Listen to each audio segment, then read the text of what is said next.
El Señor esté con vosotros.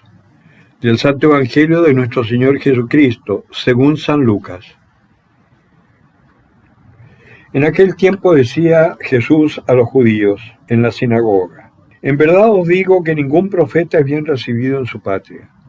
Os digo de verdad, muchas viudas había en Israel en los días de Elías, cuando se cerró el cielo por 3 años y 6 meses, y hubo gran hambre en todo el país. Y a ninguna de ellas fue enviado Elías, sino a una mujer viuda de Sarepta de Sidón.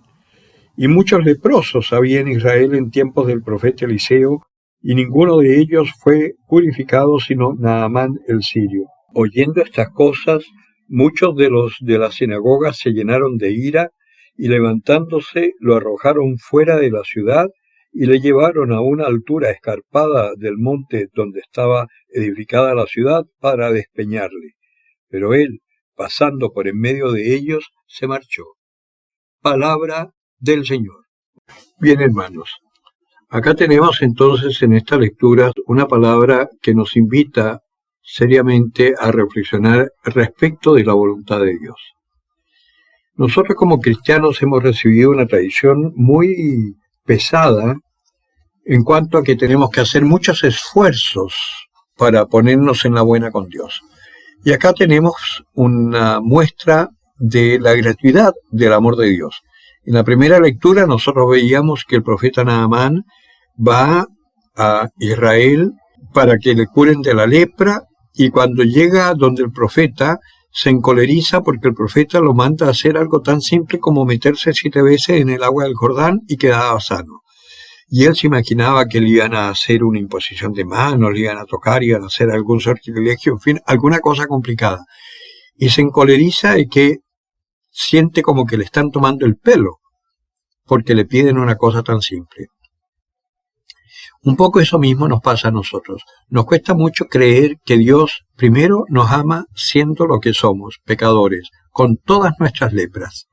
Segundo, pensamos que para que el Señor nos ame y nos perdone, tenemos que hacer grandes cosas. Y como no las podemos hacer, muchas veces ni siquiera nos atrevemos a reconocer nuestros pecados. Y seguimos así, como un leproso por la vida. En la Eucaristía pasada nosotros habíamos visto que Jesucristo en la sinagoga le habían ofrecido que abriera el libro, la ley, y que diera una palabra, y él abrió y leyó esta palabra del profeta Isaías que decía: el Espíritu del Señor está sobre mí, porque me ha enviado para anunciar a los pobres la buena noticia. Y dice, esta palabra se ha cumplido hoy aquí. Al principio estaban todos impresionados de la sabiduría con que hablaba. Y tenemos una cosa: he sido enviado para anunciar la buena noticia, no he sido enviado para ver si están cumpliendo las leyes, si están haciendo lo que corresponde, no, he sido enviado para anunciar la buena noticia a los pobres y a proclamar la liberación a los cautivos y la vista a los ciegos, para dar libertad a los oprimidos y proclamar un año de gracia al Señor. Todo eso lo había dicho. Y estos se asombran porque es el hijo de José. Y José era un carpintero, no era un sacerdote. ¿Y cómo era que hablaba así con esa sabiduría, como si hubiese sido hijo de un gran rabino, o él mismo un gran rabino, un gran maestro de la ley? Y Jesucristo, conociendo sus pensamientos, les dice: en verdad os digo que ningún profeta es reconocido en su tierra. Y ya con eso se empiezan a encabritar porque les está llamando la atención sobre un pecado que había en Israel. Porque Dios había mandado a lo largo de los siglos muchos profetas que les anunciaban el amor de Dios, que descansaran en Dios y todo, y ellos cada 2 por 3 se dejaban llevar por los ídolos extranjeros, que es un poco lo que nos pasa a nosotros. Seamos honestos, nosotros nos decimos cristianos, pero vivimos realmente como paganos. Hacemos muchas cosas que no tienen nada que ver con nuestra fe, y muy pocas veces nos despertamos para decirle: Dios mío, gracias por el día que me regalas, y ¿qué quieres que haga hoy por ti? Manda que tu siervo escucha. Eso no lo decimos nunca. Cuando Jesucristo los empieza a increpar, que también nos está increpando a nosotros, porque tampoco aceptamos la palabra de Dios y seguimos en las nuestras. A mí me ha impresionado, por ejemplo, ahora en la pandemia, cuando nos prohibieron dar la comunión en la boca, la directriz, que siempre ha sido, por lo demás nunca ha sido algo extraordinario, se puede dar también en la mano. Muchos que están pegados a su ley no quisieron recibir en la mano la Eucaristía y prefirieron dejar de comulgar.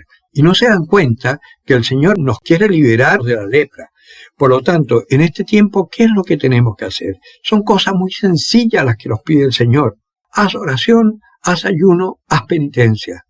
Ayuna de las redes sociales, por ejemplo. Eso es mucho más importante. Y si ayunas de comer, da limosna generosa. Nos gastamos tranquilamente 4.000, 5.000, 7.000 pesos comiéndonos un sándwich con una bebida. Bien puedes darle eso a un pobre en este tiempo de ayuno. Eso es lo que nos pide. ¿Qué te cuesta hacerlo? El Señor te quiere libre, te quiere feliz. En esta Cuaresma aprovechemos este tiempo de cuarentena para acercarnos al Señor. El Señor nos está dando una gracia. Esta pandemia es una bendición de Dios para los que tienen fe, porque así podemos acercarnos más a Él. Aprovecha este tiempo. El Señor te está buscando para hacerte testigo de su amor, para hacerte profeta. Es cierto, si tú te pones a anunciar el amor de Dios ahora, o si te pones a defender los derechos que tenemos los cristianos, por ejemplo, de celebrar nuestro culto, por supuesto que te van a perseguir y por supuesto que te dirán cosas. Pero no importa, tú confía en el Señor, porque de todas nos libra el Señor. Yo los invito a hacer una penitencia seria, una oración seria y un ayuno serio. Demos limosna y verás cómo el Señor te compensa al 100 por 1 y te da la paz. Precisamente en el tiempo de carestía, ¿a dónde fue? A la viuda de Sarepta, una pagana. Y esa viuda en Sarepta, ustedes conocen la historia, estaba para morir porque había una sequía espantosa y el mundo estaba hecho un caos.